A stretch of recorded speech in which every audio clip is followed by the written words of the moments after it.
Hello and welcome to another episode of the MikedUp Show, quickly becoming known as the longest running live show on LinkedIn. We are on video now. We've done it every Thursday, haven't missed a beat. This is getting close to our 100th episode, and we have someone returning, Eddy Perez, who is president, founder, CEO, everything over there at EPM. And he's been on a past show. Oh, by the way, we do these shows live on LinkedIn and YouTube because we do want audience participation. We sometimes post the questions so that you can get a quick shout out.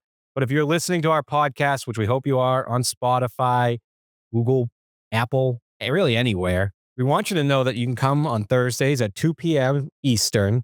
And of course, at 11 a.m. Pacific here in sunny San Diego. And you can join our YouTube live or our LinkedIn live and just post a question. We do it so that someday it gives you some access to some of these larger leaders like Eddy. And Eddy, last time we had you on here, we had a common theme throughout the entire year, which was participating in your trade, the advocacy, how important it is. But today we're doing it from a different perspective. So everybody has been all amped up on what they can do for the industry.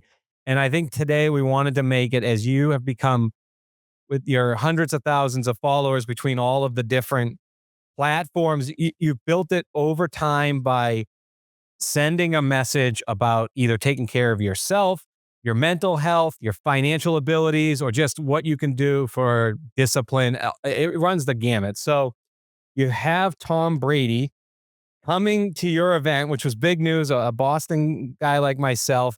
And I think he constantly talked about the long game and everything that he's been up on stage talking about and how nothing just comes handed to you. And I think he looks at the NFL right now and it's a system built on the college kid comes right in. He's supposed to play. He doesn't learn any of the skills.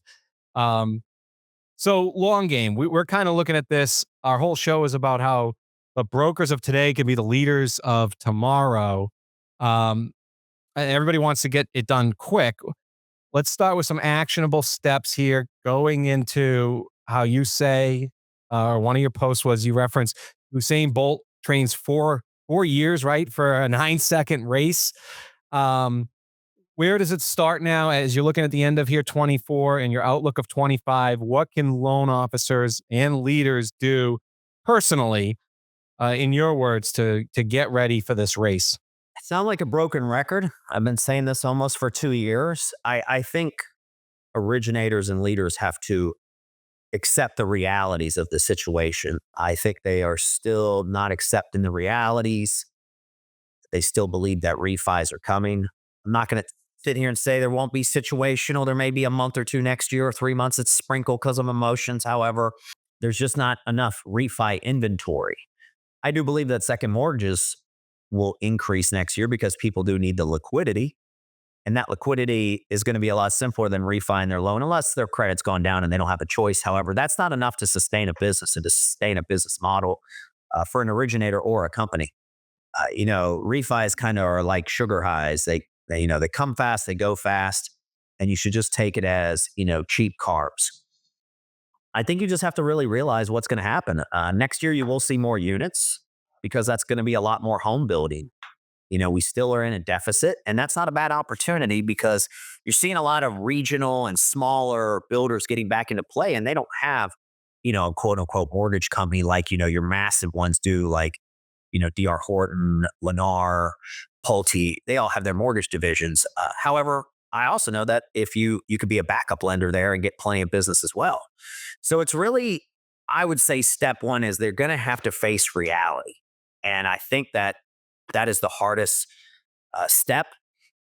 And ironically, if they could realize it, if they even followed Maslow's laws, a hierarchy of needs, because that's literally need number one, food, shelter, water. You kind of have to come to terms with what food, shelter, water is available. And, units are not going to fly off the shelf. I don't see, you even had the Fed yesterday who said they're going to probably pause on it.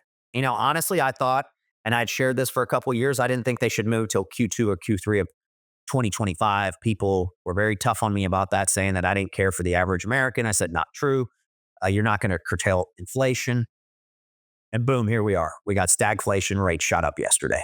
And everybody wants to cry in their soup. And I'm just like, if you really thought interest rates was going to save you, it does save the average consumer on their credit card bills. That's great. I would never say don't do that.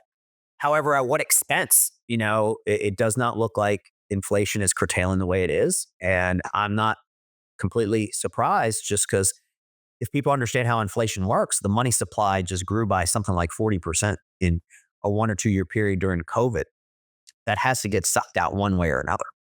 It's interesting that you say that, because in order to have the confidence to say you need to have a reality check, the first my first reaction is you have to understand with where you're at, number one, and then number two, you have to be grateful for what you have, because it's hard to have a confident attitude without gratitude. Oh, absolutely. Okay. And so with that in mind, I think that if you're gonna get a step into reality, then what is it that you think that the focus of that reality needs to be? Because if whatever you focus on expands into somebody else's reality, then what is it that that focus needs to be? Either it's more telephone calls, because it's not going to be hiring and firing of people necessarily when it comes to company efficiency, but it does to come to some kind of focus. And so if you're an accounts executive or an originator or an executive, what is that focus supposed to be as a part of that reality check, so that the expansion of growth, either for a wholesale company or a retail company or a brokerage, would be, so that focus says, this is how we're going to grow. So you bring up a great point. To have a reality, you got to have courage. However, you are absolutely accurate with gratitude. I believe gratitude is something that should be practiced. First, gratitude is that no matter what the numbers come out, there's going to be some sort of growth rate in units from last year, 2024, I guess technically this year to next year, just because demand's so high and the pinned up construction, because it takes about 2 years to start showing up, is really starting to show up in droves. Everywhere that I traveled, I saw more and more homes being built. I don't see builders going bankrupt. I don't see, PVC pipe farms as I saw in 2008. I don't see any of that. I see them all getting snapped up. And then the media telling you that somehow housing is not affordable. It may eat up more of your monthly nut. However, that does not mean it's not affordable. And obviously, with how tight underwriting standards are at such a high, great standard, they're not going to let anybody just in homes. So it's not like you have to worry about some implosion coming in. Even if they did let a few extra people in a home, that wouldn't matter, just because there's so much demand. It would get eaten up. Nobody hears about foreclosures sitting on the market. Once they're done, they're gone. So I would tell you that to grow is first to understand that. The question is going to be, where are you going to grow? Too many people focus that they think rates are going to get down and they're going to refi and it's just going to rain. You definitely should focus on your book of business that you've currently closed back, because it doesn't even have to be transactions through them. They may know people that are shopping for homes. What better than a referral from somebody that you did business with? I do believe that originators should start going more after the builder business. There's plenty of it out there. There's plenty of builders out there, and a lot of them do not have mortgage companies. And as I said earlier, you could be the backup. But yeah, it's going to be more phone calls, more in person. I still am a firm believer on social media. It's not overnight.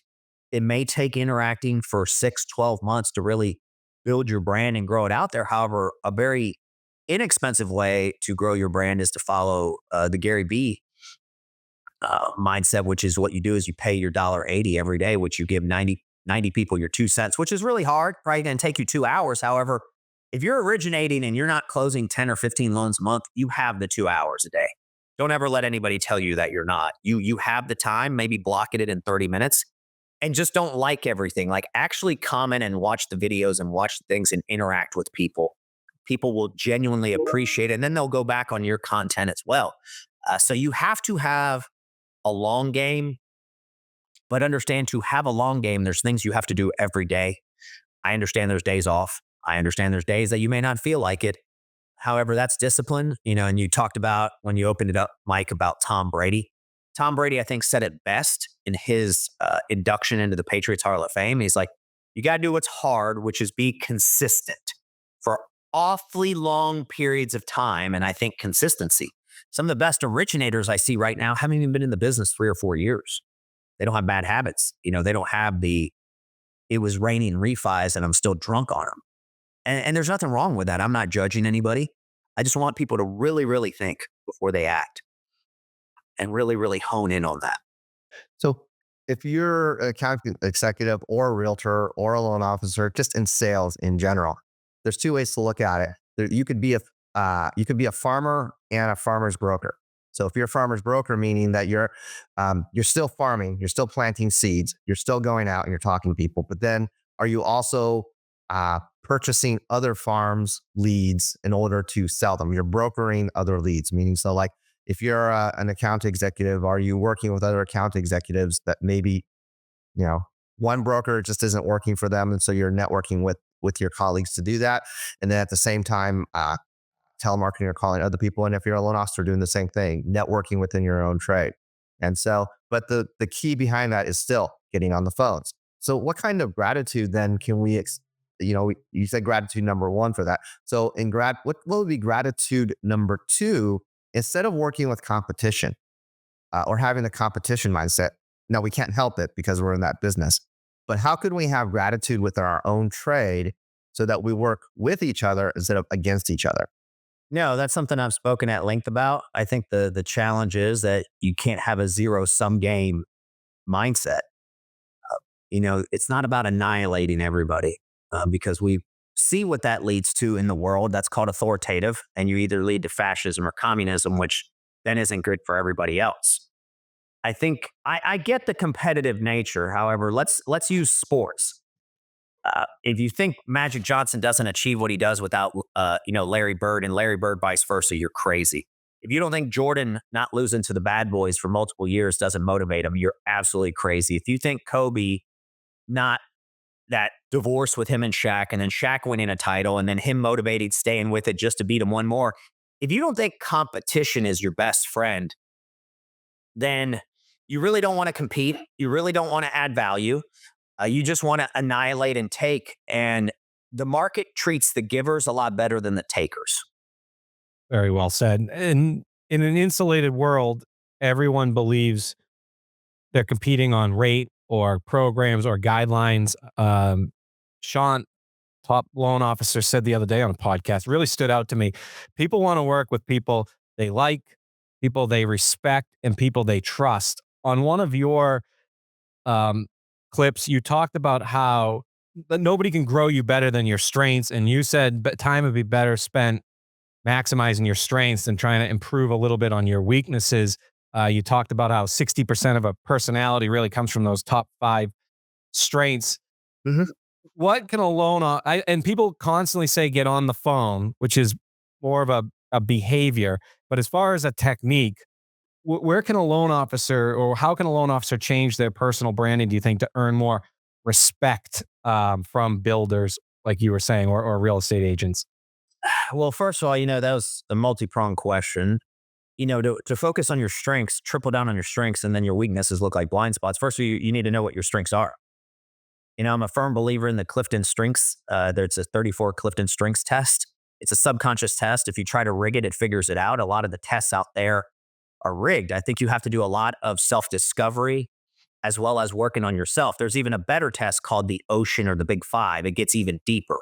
It's 45 minutes and 245 questions. Now, that not only gives you your strengths, that breaks it down to an exactly what area of it. So I would say first, so not to get lost, through the trees to the forest, is take the Clifton Strengths. And then, 90% of your DNA is your top 10. And by the way, anything of your top 10 gives you strength and gives you oxygen. So why people don't like working on the weaknesses, it's because it drains them. However, you find their strengths, that's what you're really good at. I think one thing that people have a challenge with is they fall into this following your passion. You absolutely should follow your passion. I'm the first one to say it. Some people say you shouldn't because people that say that are already well off. I don't believe that. People that follow their passion, they're usually good at it. And that's what your strengths you're good at. So I don't think there's anything wrong if you find something aligns your strengths with something you're passionate about, because together it'll grow there. So yes, that's the first part of your question. I would tell you to take that test and really, really dive into it. I think it's like $50. And then around your strengths, start researching other people. The great thing about content is, tell people all the time, more than happy to rip off and duplicate anything I've done better, anything of that nature. I think it's perfectly okay. I mean, you make it sound like I haven't studied a lot of the greats to really get ideas from them. That's absolutely ludicrous if everybody thinks they're 100% original, because nobody is. Doesn't mean you're copying, doesn't mean you're taking credit. That's a big difference. You can acknowledge where you got that from, and people will appreciate that genuinely. And then the brand part, builders, you just got to go out there and meet. I don't know how much you'll hit them up on social media, which you can. There's a lot of real estate agents that handle builders because they'll have their own possible little group that handles them. And it doesn't mean it's their own in-house. It could be somebody that they're partnered up with. However, you just got to go out there and meet them. The Home Builders Association. There's different ways to go about meeting them, and that one does take a lot more time. I don't think anybody, unless it can happen, something all of a sudden happens and you get right into a deal. But I would tell, like anybody, you need to do some research and development and realize who's in the field, who's doing what, because it's all public record, who's buying land, and who you have real opportunity, and then genuinely ask them, hey, can we have a meeting? I'd like to get to know you better. I'd like to get to, not today, however, I'd like to get to know what some of your struggles are. And then maybe one day, if I grow myself or I may be able to handle those struggles, we can grow. It sounds cliche. It sounds cheesy. If you don't want to ask for coffee, I grew up in the construction world. I'm not saying it's absolute when I say this, but there's a high probability that a drink may work better. Definitely a meal, something of that nature. And it doesn't have to be, builders are very blue collar, even the most successful ones. So you don't need to make it some fancy steak dinner, a Mexican restaurant, a burger joint, something of that nature. Just sit down, I think would be genuinely appreciated, because too many of those individuals just have people come in and trying to take from them all the time. And when you're trying to give something back, and it could even be, if you're really good on social, that you start putting the houses out there and even notifying and doing joint work with them, it could be greatly appreciated. But yeah, to go down to the gratitude again, first and foremost, the ultimate gratitude, Michael, is that we are going to have more units, just like we had more units, and we're going to have less originators. I haven't seen the numbers yet, but I promise you less are going to. So from 23 to 24, I forgot the number, but a lot dropped off. You're going to see another drop off. However, it went from 4.3 million units to 5 million units. Now they're thinking 6. So you're talking about a whole 20% gain. Let's just say it's 15, or let's just say it's 10. 10%, they're pretty much, the real estate organizations, the builders, are saying it's going to happen because they're putting that inventory out there. So get that. Let's say there's some refi, some seconds, some other people start to sell, a little bit of movement happens, people down. Another $500,000 units is not a terrible thing. I think the third real gratitude people have to have is for the amount of units that they're closing per month. They've got to get over this addiction to volume, because volume doesn't really solve the equation, because it really depends on your area. I mean, I know originators today that are doing 8, 10 loans a month, but it's mostly USDA or smaller loan amounts, and they don't have a problem. They're not at level 1 of the hierarchy of Maslow's hierarchy. They're way at a higher level. You do 2 loans, they're probably heavy competitive in certain markets. You may not make as much. It's just not even the opportunity for revenues there. You talk about people living off of old comfort and the comfort crisis, Eddy. I think it probably applies mostly to people that have joined in the last 4 years. How do you see going into this new era? What can people do to use the New Year's as a way to switch the switch and say, okay, what you just spoke about is new inventory available.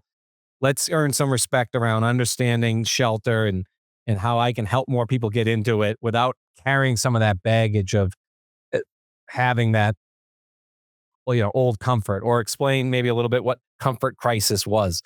Comfort Crisis, great book.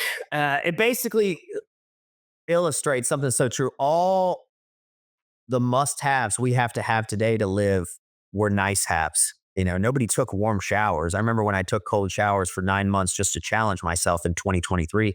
People thought I was clinically insane, and that's how people took showers. I don't know when the water heater and all that was done, but consistently warm showers is a newer generation thing. And I think, like anything with added prosperity, does come a softening of the nature and the comfort that I don't think it's good. I mean, humans were meant to struggle.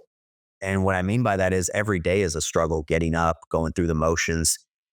is a struggle part of life. It's the steps of life, and I don't think you need to avoid them. And there's a lot of comforts that, it was very comforting when it was 2-3% and refis were raining and everybody wanted to move a house and everybody was paying, 10, 40, 50,000 above asking price and things like that. Those days are gone and they're not coming back. That's what I want everybody, if they accept anything, is 80, it's like early 80% or below 5% interest rate. There's a lot of people that are loan locked. Either the rate's too low or they paid off their house or they're close to, and they have no real reason to move, even though if the house is too big. But what they don't want to do is sell it to then buy a house that was way more expensive than their own house. You have to understand, what happened in '08 is the reverse. You had a lot of people who stayed in a house for a long time because they had negative equity. Now they have incredibly positive equity and much lower payments, and they don't have to pay inflated on something else. Like, it's done a complete backward inversion, and you have to understand that to understand. So, what kind of change then do you think needs to happen? We've talked about attrition. We've talked about reality checks. We've talked attrition, meaning originators are going down. We talked about the reality checks that leaders and originators need to have. More loans are going We've to less originators. Yeah, we've talked about how one of the things that you did to appreciate discomfort was a cold shower. I do cold plunges.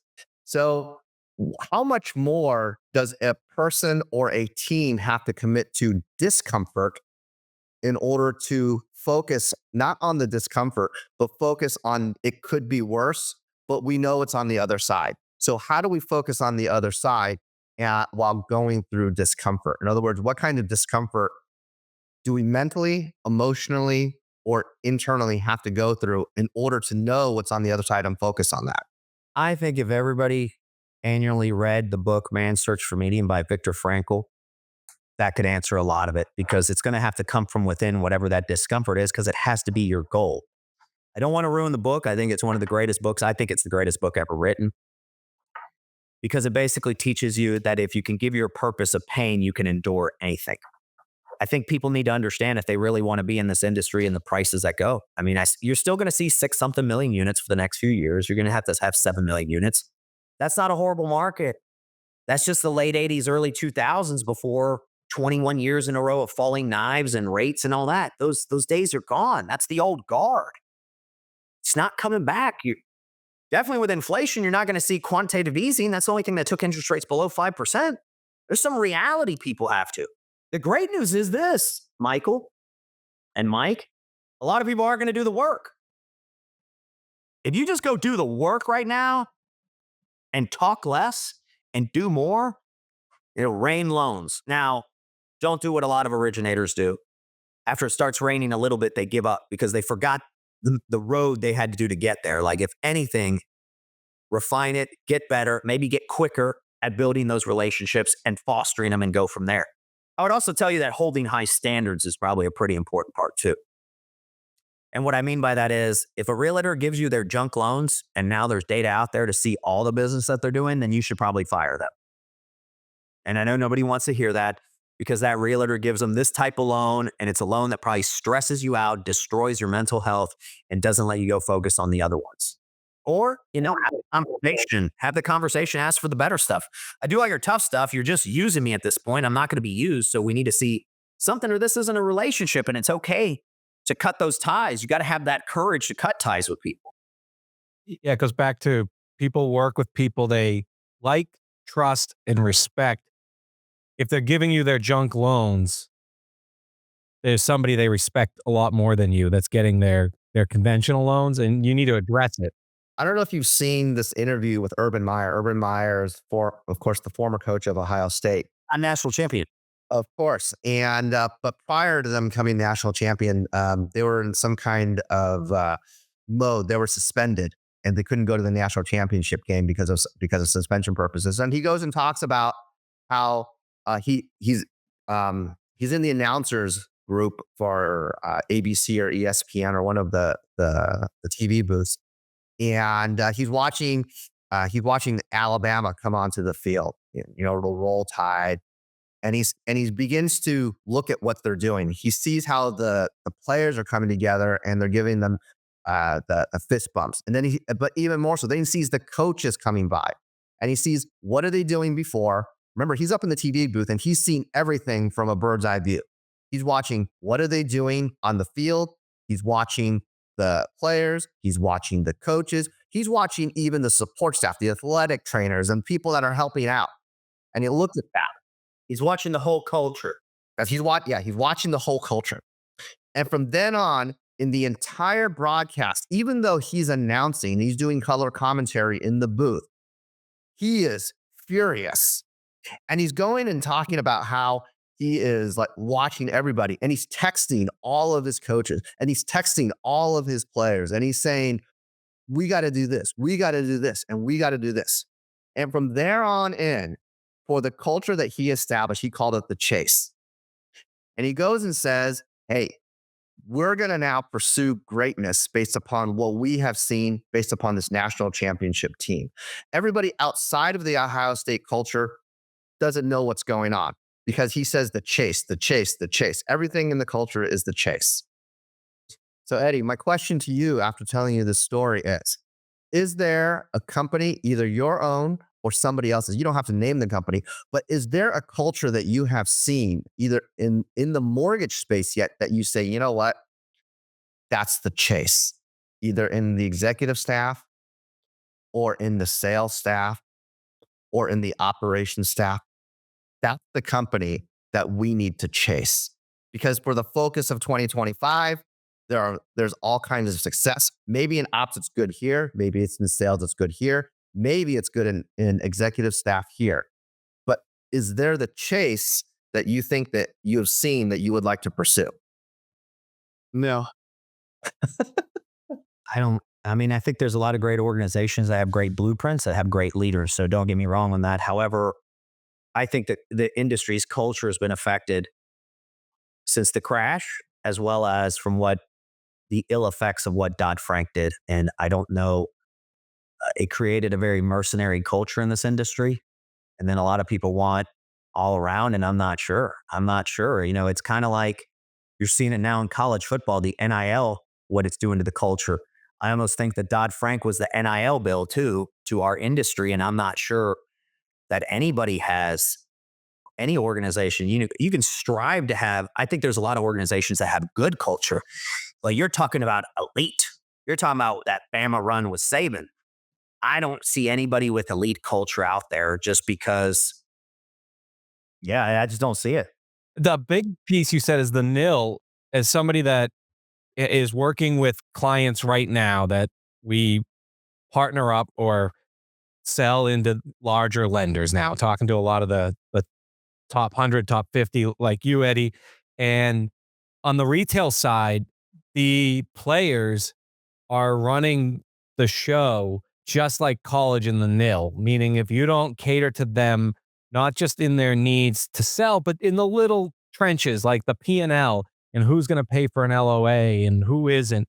And the LOA to me is the comfort crisis. And I think a lot of people are not doing enough business where they need a full-time assistant, especially if they're 100% commission and they have a W-2 assistant working with them, but they have the ability to ask for it, just like players now. And I think that's why Saban left. You can't run anything from an organizational level if you're flying the plane home from the national champion or flying to the national championship and you have players coming up to you asking how much money they're going to make for next year. And they have to, because the nil actually starts, the transfer portal starts before the national championship. And I see it all the time in mortgage. You can't build a culture until you check with the players to make sure they're cool with it, because they're not going to leave because of probably Dodd-Frank and the fact that everybody sells a lot of GSE loans. So they're all the same price, more or less. That you can't have a sale and then say, I'm going to run it this way. I answer the question very firmly. No, I think you're in the NIL. I mean, there may be some exceptions that happen. But those exceptions are only going to happen because people want to join that organization because of what's within their four walls. They're still going to deal with a lot of adversity because it's a recruiter game. It's a 90-day rate sheet game. It's a send them all here game.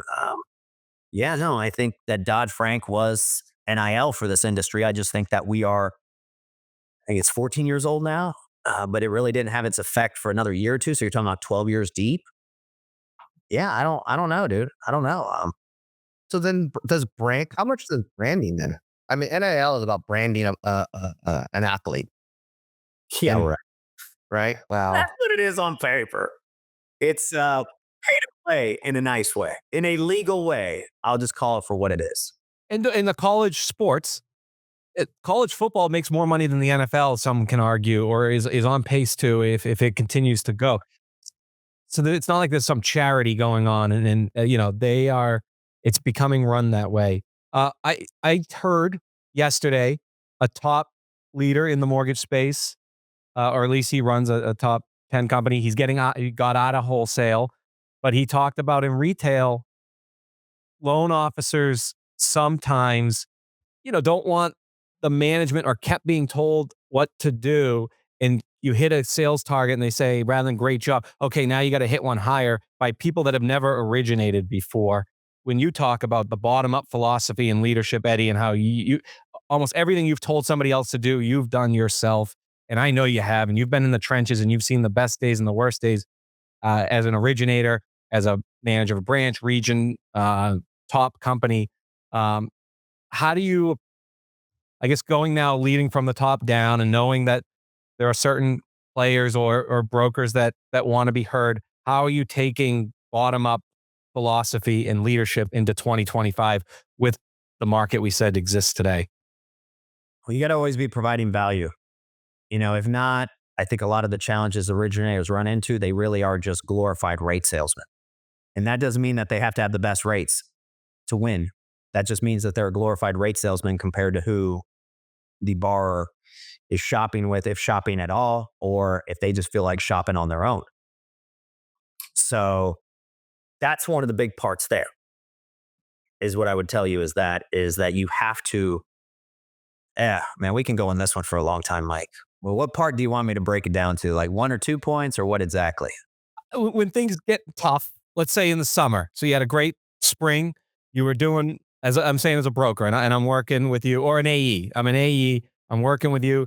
The brokers are getting a lot of business in, and then right end of June, whether it's a quick rate hike or in your head you feel like people are going on vacation, you're not hitting those numbers that you were hitting before. You've been there. Like, how do you keep motivating them to not go to the beach for the summer, take 30 days off and let them know that's the worst strategy? It's funny you say that. I'm not sure how much of it you can actually avoid. Like I say, I have a theory that I call originator syndrome, and it's a legit one. And there's solutions to it, because if you just provide what the challenge is and no solutions, then you're just an a-hole. You just have to have certain understandings how the originator mindset works. You're going to have totally a lot of people that do that. Nothing you can do about it. Don't take it personal. That's just what they're going to do. Originators are really good at crushing it for 90 days and putting the pedal off for 90 days. That's just, I've seen it so much in my career, in every form, when I was a broker, when I had retail, even, now that we're 100% TPO, and then we see the business fluctuate and they're like, oh yeah, we took a month off. We took the summer off. Like, the only thing you can do is stay consistent and hedge your risks of the business. Why I like the TPO model is only because, there's thousands of brokers. Some are down, some are up, some have problems in their areas. Originators, I would, if we can figure out that formula, Mike, we can be billionaires, maybe even trillionaires. We could sell that formula, but my 22-year experience with the originator syndrome and having started off as a call center, LO first, then street, then dealing with builders, and then leading them and growing them. You just have to understand it. And it's one of the things that I said before the show started. And it goes back to what I even said about Dodd-Frank. Never has there been a time that originators make more money per loan. It's been shown in the expense per loan with the least amount of skills. Least amount of skills. And that's not an insult. That's a reality. It's because you just said it. LOAs to this staff, to that staff, to this. They don't have to mega marketing teams. They don't have to. Why do it? I mean, just go be a marketer, go get business. I don't blame them. I'm putting myself in their shoes. You just have to understand that, and that goes with AEs too. they're not going to be consistent. They may get, a lot of people get a number that they need in their head. They reach that number, great, but then it's like, oh man, to double that number, you'd have to do triple the work. Yeah, never mind. Like, people get a number and then they stick to it. That's just originator syndrome. That's who it is. I know that every originator will tell me it's not them. I'm going to look at statistics and unemotional on that one. I'm not judging you if you do or you don't. That's not for me to do.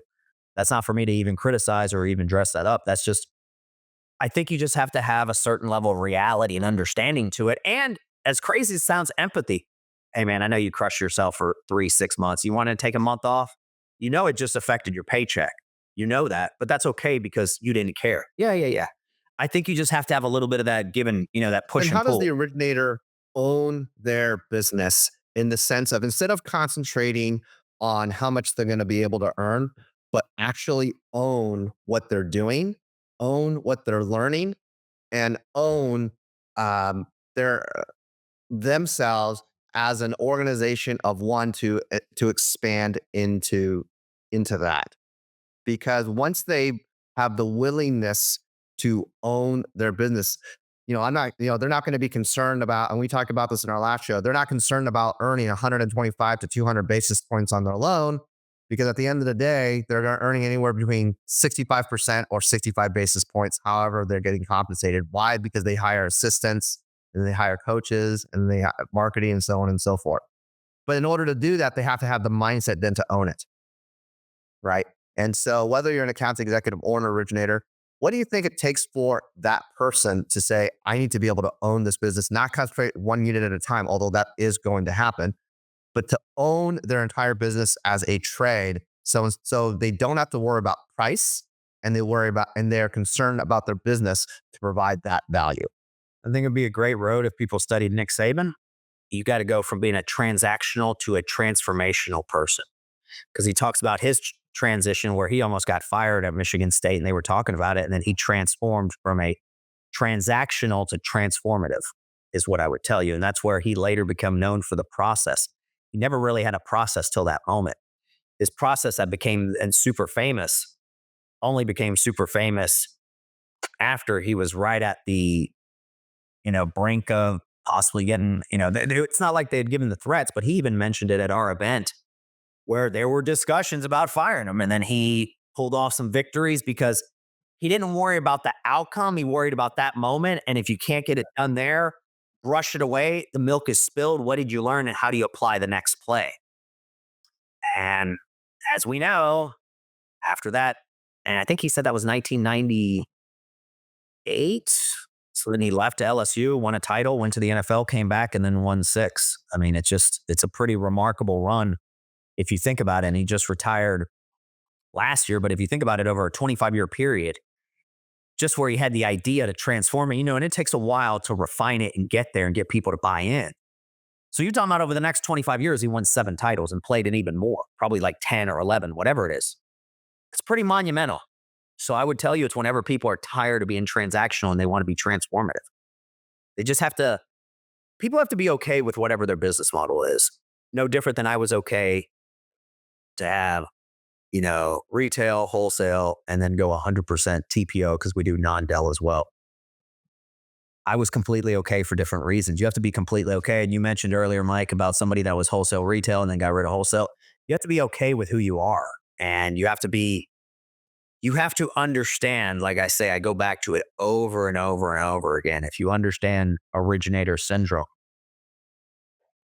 the strengths and the weaknesses of it, and just focus on the strengths, it'll be pretty good. Because originators will love to focus on the things that are not going well. However, there's no total package out there. Nobody out there is good, fast, and cheap. You pick 2 and you go. If things are cheap, then they may not either be good or fast or, or ease, whatever you want to call it. You have to just understand to pick your battles. Chick-fil-A is a perfect example. It's fast and good. It's 20% higher than the average type of quick service. Like you have to understand that. Five Guys, that burger, more like Govy loans, as I would use that comparison, is really, really good. It ain't cheap and it ain't fast, but it's really, really good. You can even say it's somewhat easy to get. because they only have their menu so small. So they would meet at least the ease and the good part, but they ain't cheap. I would actually say they're pretty slow too, not because what they're doing, not that they're slow and have apathy. It's just to make something of a higher quality. It's different than McDonald's. That's not a comparison. It's what I always say in this industry that doing conventional loans is like going to McDonald's. Predictability, you know what you get. There's only so much on the menu. A lot of options to qualify because those individuals usually have a higher credit profile. So it's really the consumer. They want something quicker. And then if you want a bigger, on the gubby loans that take a little bit more work, that's like kind of going to Five Guys is the comparison that I'd say there. And just understand that it may take a little bit more. However, everybody knows that. The originator, the realtors, they all know that those situations take a little bit longer. Still within a 30-day window, don't get me wrong.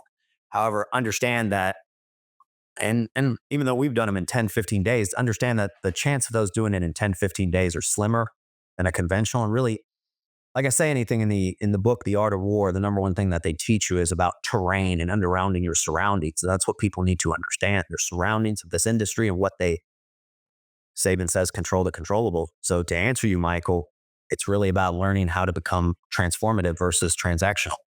You don't know how to solve that loan officer piece, but you obviously embrace it, which because you understand it. One could argue you come into the new year, you got your New Year's resolutions.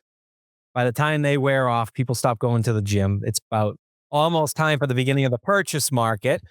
So now you can go gun ho into the purchase market to keep going. And just as that's kind of wearing off, you have your event. And you talked about how the other one still is in your mind. Can you just give us a quick plug for the loan officers out there, what they could get from that event and why that might be the great turn the corner event of 2025 to keep that motivation going? Look, speakers are there to give you one or two ideas that can revolutionize and add a chink to your game. That's what you just need to realize is that our event is more about camaraderie and any originators. I have originators that come from different companies and competition. I don't care. I invite everybody. Anybody pays for the ticket, which is significantly subsidized. It's just our way of paying it forward for the industry and for what I believe is the right thing to do. You may meet people. That's always been a big one. You may grow your business. You may meet other real estate agents that are at that event. Who knows? You may meet the person that gave you some tip or you call them in a situation like there's, Adam Smith talked about capitalism and the invisible hand. And what it really says is when you put all these multiple dimensions into play, it's like an invisible hand shows up. And I would tell you it's the same way with growing your business doing that. There will be a cause and effect of the invisible hand. And yeah, you get to see Tom Brady, Jordan Peterson will be there, Janine Driver, Jesse Itzler. And we asked you on before all this, so this wasn't like, oh, you'll come on and then we have to plug it. I just when No, you hit, 'cause I reached it yesterday and you asked me like 3, 4 weeks ago. So absolutely before anything went out. Yeah. yeah, Absolutely. I just wanted to prove the authenticity of you. But I do want to ask, like, is it at a stadium? Is it at like a big library hall? Like, how No, are no, we gonna? it's at the Benz at the Falcons Stadium. I was gonna say because this one's got to go down as one of the most attractive mortgage events where it's very clear every originator is invited um, as a chance to be better. I don't know how you could miss with these people speaking. I just that's the first thing that stood out to me, and getting to hear Tom. I mean, he really instills that you have to, like you said, be consistent and continue to put in the work. And that's the message you really want to hear right around is it the first week of June? Yeah, June 4th through 6th. See, I was looking it up. Yeah, that's some of the advice we'd heard over the years because one time we did it in January, another time in March, and people had kind of said, hey, can you do it around more of a warm weather type? And Atlanta's very central, not just because it's home office for us. We just found that to be very central for people to fly in because of Delta and just certain airlines. So, yeah, when you guys asked me to be on here, those secrets have been kept secret for probably 6 months because we'd been working on the speakers since the last event. And, there were some things that had to get done, but then they don't release it till a certain amount of time before the event. I want to reference one of the guest, Jesse Itzler. I mean, he went from selling water, or I should say, airplane seats to water to or or marketing to a basketball team. There's a lot, but I think one of the traits that I see out of him that is similar to what originators or account executives go through is is the willingness to make the phone calls, and then the willingness to deliver good and bad news, because you can't reach that pinnacle of those types of selling of businesses without the difficulty of understanding that that's going to be part of the deal. Just like I tell any originator, you'll be lucky if you go 3 for 10. Problem is, everybody wants to go 9 for 10. And that's when you can have that epiphany, you can get really, really far. I mean, look, it was kind of wild. Some of the stuff Jesse Itzler shared was when he was doing that coconut water, that he ran the New York Marathon in it. And all of a sudden we knew about it. Like, you just have to have little genius ideas like that. Like, that's genius. True genius isn't my IQ's this. Genius is thinking outside the box and bringing a lot of energy to something off a little. Like, think about, he was going to run the marathon anyway because he's crazy like that. And anybody that runs marathons, all that, commend you. I've just never planned on ever running one. But he ran it in that outfit, and then all of a sudden people knew all about it. It's like genius. Like, you got to know how to be a good marketer, and he didn't walk around and just tell people, drink my water because you should. I think that's what a lot of originators do. They say, hey man, look at my rates here. I'm like, well, you're really cheapening yourself out. They would then inquisit, and you got to create a moment of engagement is really how you have to do it, instead of being transactional like we talked about. He was very transformative. That's why he has sold. I mean, look, he sold to NetJets, the airline business of his, Marquis. Was it Marquis Plane? Something like that. I mean, he sold it to Warren Buffett. Warren Buffett doesn't buy anything and doesn't keep going up in value. So that tells you a lot of what you need to know. I know that he sold the water, but now I think he's somehow getting it back. He was explaining that last year. But what another great thing he does is he turns the page on a chapter. And if a lot of people did that, that'd be good. If he didn't get the sale or didn't get it, he turns the page. Next. If it went really well and he sells the airline, he'll still talk about the stories, but he turns the page and onto the new thing, not trying to live past glory days. There's still a lot of people who want to talk about, 2020, 2021, or, pre-crash or the glory days. And I would venture to tell you that any year is glory if you're getting more business as a percentage of the overall volume of units. If you increase that percentage, maybe it's not as many units because there's just not as many units, but that doesn't mean that you didn't improve yourself. They like to talk about the vendor exhibit halls before the financial crisis too, as it's a big glory day in this industry. The vendor halls are just not what they once were, but maybe that's because the margin in the loans are not what they once were. Well, yeah. What people need to understand is that bond holders are very upset with how much churning of loans happened. So, that you're never going to see 106 or 108 again. That's the other part too, to your absolute point, that you got to have the margin, understanding what is going to be happening with margins, as well as servicing rights. If loans refi a lot. Now, look, given what's going on in the marketplace right now, some of those loans may stay on, and then servicing rights may get a little bit stronger, a little bit better over time. I don't know. Like I said, for 21 years, there was so much churning. You got to imagine if some people are a little bit, I don't know, upset is the word, because I don't think they take it personal like that. They just may be like, okay, here are the risk factors now that we know them, and then we cut them. Isn't this like the perfect time then? I mean, especially for you, Eddie, to be the owner of a company.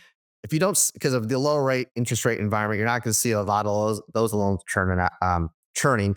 Then in the non-QM sector, we're going to have an up and down market, but we have slow growth rather than exponential growth in values. And there are prepayment penalties or early or yield maintenance with non-QM. And so that's, even if there is some kind of churning, it's not as likely. And so isn't this more of I mean, they may have been, bondholders may have been upset in the past. However, in the future, it looks like that especially because we're coming out of a higher yield environment, low to high, and with penalties and people keeping houses and slow growth, but still growth in the housing sector. This sounds like actually it's a perfect opportunity, just like Jesse Itzler did, to turn the page, to say, okay, this is what was great in the past. This is what we can do in the future. Either make more phone calls, the other side of making more phone calls, the other side of just having a new frame of reference to say, well, this is what we did in the past. It may have worked, but we're going to do something different. And we're going to make more phone calls. We're going to own our business. We're going to learn more. We're going to read more. We're going to study a little bit more of what our competition does well, and then some of the stuff they do not so well, and then focus on that positive. So I think that I know there's a lot of statements that are going on here, but really, like, this is what I'm focusing on right now for all of our guests to say, these are the things that we can focus on for change.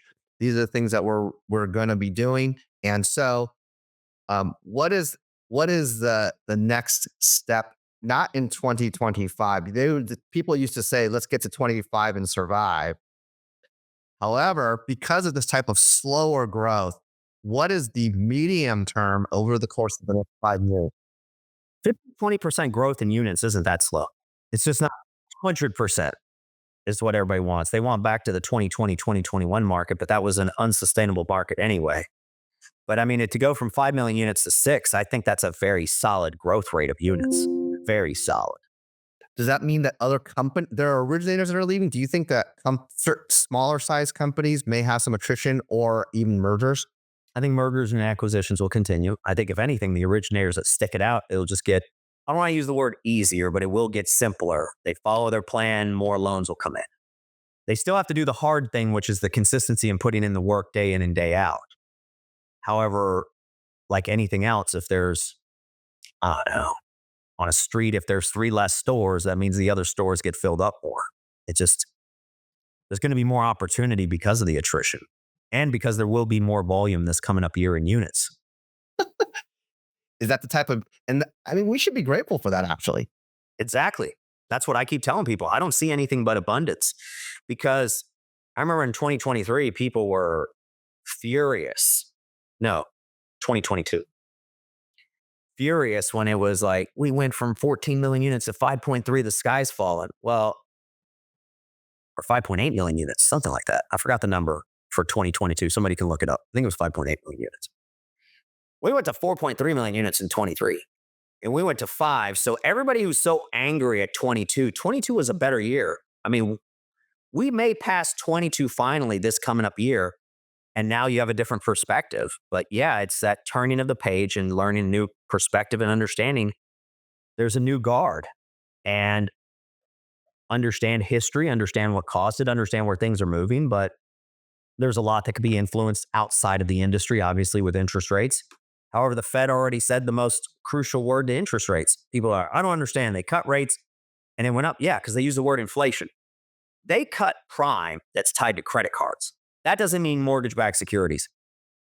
If anything, anytime they hear inflation, the investors want more of a return because their returns are worth less. It works very, very similar, very simple. I think the motivation in the cut in rates should be somewhat telling, because a lot of people don't understand, hey, you know what? They're reducing interest rates because they think the economy is not going to be doing all that great. And maybe you can look, you differ on that? Define great. We're not going to have the type of exponential profitable growth in gross domestic profit because of inflation. In other words, everything costs more, but that doesn't mean the profits are anymore. Isn't that more of the same in the last couple of years? Maybe more of the same with all that money you were talking about, Eddie, pumped into the system. It's already there. It's got to get pumped out. It's got to get pumped out. But everything costs more for the earning dollar than it was 2 years ago. It is, except for originators. They make 3 times as much today as they did 15 years ago. So maybe they're paying a little bit more today, but they've had the highest inflation rate of comp ever seen. As I've said many times, that Dodd-Frank was the greatest increase in LO comp in history. Do you think that's more so on the broker channel or on the retail channel? Originators are originators. One's the American League, the other one's the National League. They're still baseball players. Oh boy. I think that if you're a good originator, you're going to be a good originator across the board. I think that the originators that are I agree with that. right. But if you're only doing 1 to 4 units, that's when you might be on the attrition table by choice and not by personal choice, not by company choices or broker choices. And I'm going to tell you that most originators are doing 1 through 4 units a month. I don't know the number, but I'd say it's a high percentage. A lot of them are entrepreneurial, sales in general. They are not going to change the page like they're supposed to. They have a number in their head and they think if they just change this or that, they'll get there. And that's why 2025, Eddy Perez came on today to tell you to take back what is rightfully yours, which is the respect, really, and maybe the trust in your zip code, in whatever your market is. There's less people competing against you. And if you work harder, you stay consistent. Never in your own town have you had a better shot to be that person that everybody looks to. And the technology, I'll tell you, technology is there where you don't have Craigslist and dinosaur email. You have, and I'll tell you something else. And here's a big nugget for everybody right now. In the digital marketing world, they are telling you that out on, if you're using like Constant Contact or MailChimp or any service where you're sending more than 15 emails a day, so like your gutters need cleaning, etc., there is a high likelihood right now that you're getting 100% to spam delivery on Outlook. Now that is just Outlook going through its thing right now. My point is, there's never been a better way to broadcast than some of the pieces, like Eddy said, that Gary Vee teaches you, the jab, jab, hook. But I think to take back what's rightfully yours in 2025, Eddy, what how can what should someone do here in the final week or two to put on paper? Is it the actual goal setting? Is it the journaling? Is it the make a video and play it for yourself later on? Do you have anything that you recommend over others on how to take back 2025, get in that mindset before it's January 2nd? Oh, before January 2nd, I thought you were talking about for 2025. Yeah, no, for 2025. Obviously, maybe you should start today, but like, I think you nailed it. Anything video is going to do very well. Video posted online, video texting, all of a sudden sending video text to friends, people you do business with, saying, hey, just thinking about you, kind of like one of those selfie ones as you're walking down the street, exercising or listening to a book, I think can go really, really far. Because people are really thirsting for that human interaction. And if you thought about them, I mean, just imagine if I just sent you out a random somewhere, Mike or Michael, video like, hey, Mike or Michael in this case, thinking about you. I hope you're all right. Have a great one. You have no idea where you may touch somebody that day. But I would tell you, anything video can't go wrong. And if all you do is video every day, sending out videos on selfies, sending out, posting a video online, I promise you that's going to get you way further than trying to rate, the next greatest paragraph that goes viral. I'm just going to tell you that for your business and for yourself, video is going to, consistent video game will treat you extremely well for years. You just have to do it every day, or at least 5 days a week.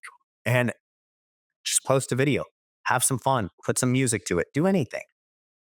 My whole point is, yes, for 2025, if people invest in video, not just on social, in video texts, and it can even be if they don't even look at it. Maybe they hear the voice, but they're showing, I don't know, a beautiful bird or the city or anything like that. That's going to go really, really far. I couldn't agree more. Since we're here at the end of the hour, I could go on for that. Mike, do you want to take us home with any final thoughts or questions? Absolutely. Let's take it home here right now. So, Eddy, number one, thanks for coming up on our show again. Deeply grateful for you coming on and being completely transparent.